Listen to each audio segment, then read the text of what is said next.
Jeremy woke up with a start. Breathing heavily, he looked around the darkened room. The only illumination were the indicator lights from a few devices here and there. His breathing slowed, and he could hear Sella still asleep. Carefully, he got out of bed and got dressed. It had only been about 2.5 hours since he'd gone to sleep exhausted, and he would consider himself refreshed, but the gnawing in the back of his head was there to greet him. Despite that, he was no longer tired. He opened the door to her quarters and stepped into the hall, pausing for a moment to make sure he didn't wake her, then let the door close behind him. Since the AOG had been managing his sleep and recovery, Jeremy's shift wasn't really a thing anymore. He worked pretty much when he wanted, but given that there wasn't a whole lot to do, he typically just went to work when he wasn't eating, sleeping, or with Selah. He started walking and wondering. The thought in the back of his head that was quietly prodding him was like an itch you couldn't localize. It was irritating and becoming more and more of a distraction. As he passed the medical bay, he wondered if there was maybe a malfunction with the augment. But then again, the literature he'd read up on stated that it was equipped with clear and redundant indicators if something was wrong that went through each of his senses. He rounded a corner and nearly ran over Ari, who was going the opposite way. "Sorry there, man," Jeremy said. "No problem. Hey, where are you heading?" Ari asked. Jeremy shrugged. "Dunno, just walking." "Is something bothering you?" "Yes, Ari. I've got tens of thousands of credits worth of upgrades inside me and can't figure out why," he said. "Not really, just going for a walk." "Would you like some company?" Ari asked. "Sure, why not?" Jeremy slowed his pace a little so Ari could keep up without issue, but his mind soon began to wander again. His thoughts drifted to his father, who should be out of the hospital any day now. He made a point to try and get a live call going. It was funny, the telecom companies used the exact same quantum communication methods for live calls as they did mail, but charged a small fortune every minute you used to talk live. He'd done the math once, and it came out to be about 2 hours of work at his rate to pay for a 5-minute call. Pa would normally be pretty upset that he would spend so frivolously, but Jeremy figured he'd be okay since he was just getting out of the hospital. He wanted to talk to him badly. While he wasn't the easiest person to get along with, and his views were fairly narrow in perspective, he always had an answer. Furthermore, it was usually a good one. He was lost in a thought about how his father would react to find that he'd been shacking up with one of those Pa didn't like at all. "Jeremy!" Ari called, snapping him out of it. "What?" he said, turning around. Ari was about a dozen steps behind him at the bulkhead door. Jeremy realized where they were, and Ari plainly stated, "We're not supposed to be in here." Jeremy waved him over, and Ari checked that nobody had seen them enter and shut the hatch behind him. "This is what it's all been about," he said to Ari, opening one of the cargo doors. Ari gasped as the lights hit the multitude of shipping crates inside the container. "Are those medical supplies?" "And guns, remember?" Ari popped the lid on one of the crates. "Wow, that's a lot of medicine."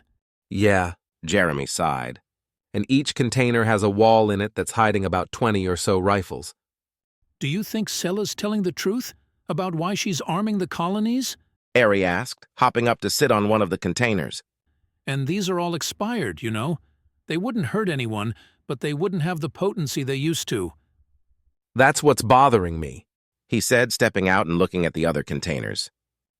"If the meds are barely any good, or if they work at all, what's it all about? The only thing I can think of is to pass a cursory inspection so she can get the guns in. Then again, there's not enough here to start a revolt." Ari continued looking into the medicine bottles.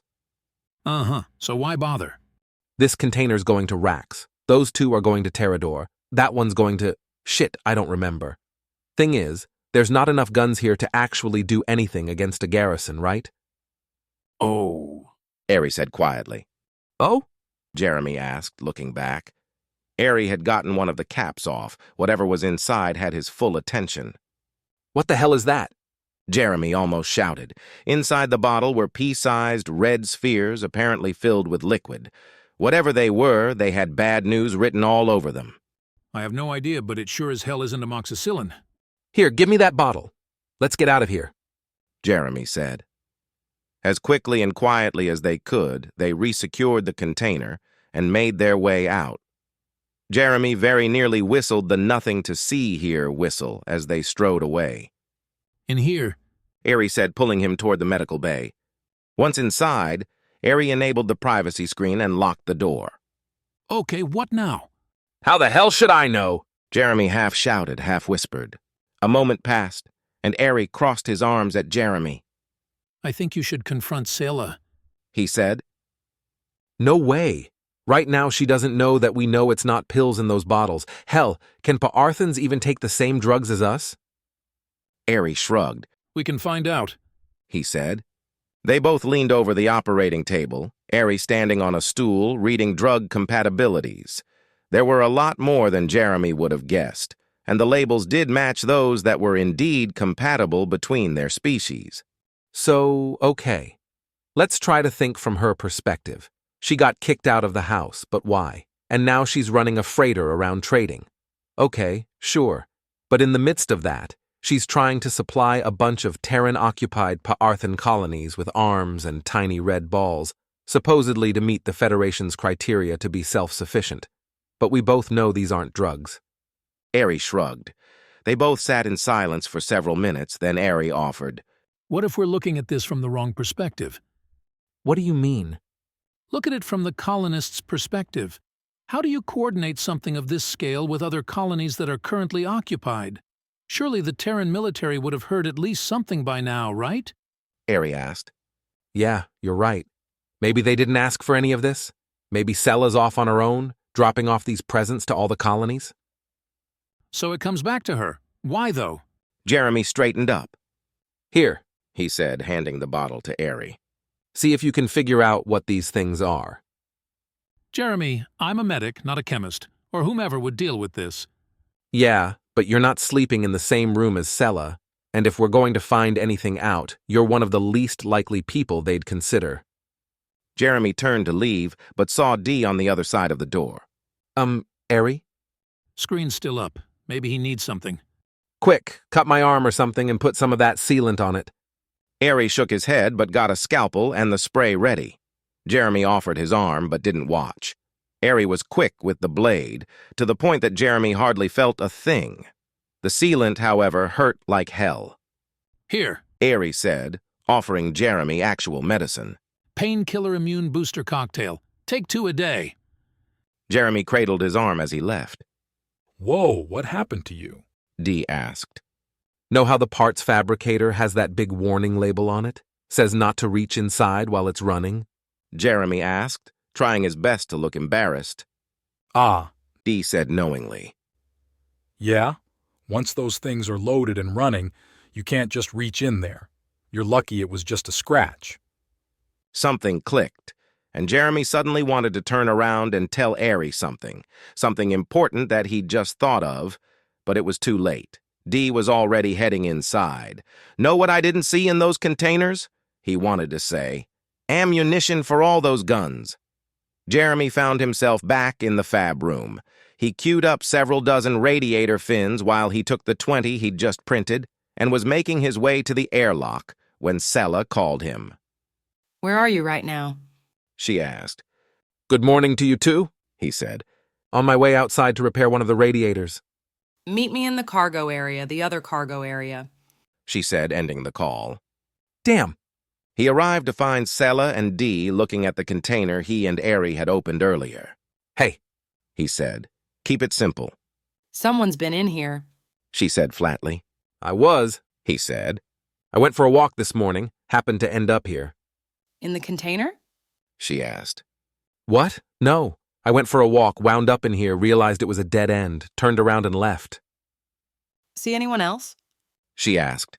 Yeah, Ari saw me, asked me why I was in here. He told me it was off limits. News to me. He said. All right. She said, her tone lightened, almost seductive. See you later? Jeremy swallowed hard. How was it that she had this kind of power over him? Yeah, sure. I'll be outside most of the day, but we'll probably be done around dinner. She turned her attention to Dee. asking him where he'd been and if he'd seen anyone. Jeremy took it as his cue to leave. Outside, he wouldn't get any calls unless it was urgent. He had too much to worry about affecting his repairs. The cool thing about space, he noticed, was that when you put something somewhere, it didn't go anywhere. Relatively, they were traveling pretty fast, but once the engines cut, you'd never notice. He let the new radiator fins hang out where he was working since they were too big for the tote. They were thin enough that he could bend the damaged ones and shove them in there, however. It was tedious work, removing the mangled metal, but the muscle upgrades helped him pry the more stubborn ones. Harry was right about the tactile upgrades in his fingers, too. He could definitely feel everything through the thick gloves. Before he knew it, he'd depleted his stock of fins. He'd only brought 20 with him because there wasn't enough room in the tote for more than that many damaged ones. He took a minute to take in the view. Their next stop bordered a nebula, and the view was pretty spectacular. He looked in the tote for his tablet to take a picture, but it wasn't there. Ah, He said to himself, realizing he'd left it in the fab room. He made a point to remember it. Space selfies were as old as Terran space travel itself, but his ma and pa would get a kick out of it.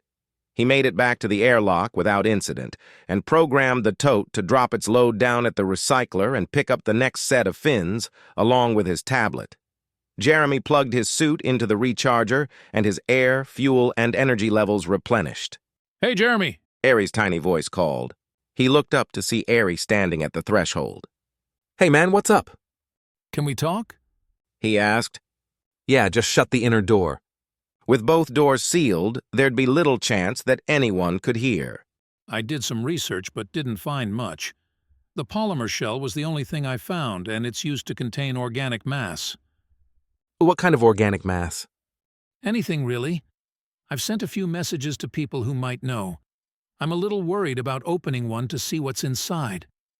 We're not equipped. The speaker inside the airlock squelched slightly. Someone just started listening, I'm telling you, Airy, the cut is fine. Jeremy said. Jeremy, Dee's voice called over the speaker. I'd advise you get your helmet back on. What? He looked out the viewport and saw Dee reach for the controls. The indicator over the outer door turned red, and the air reclaimers began drawing the air out.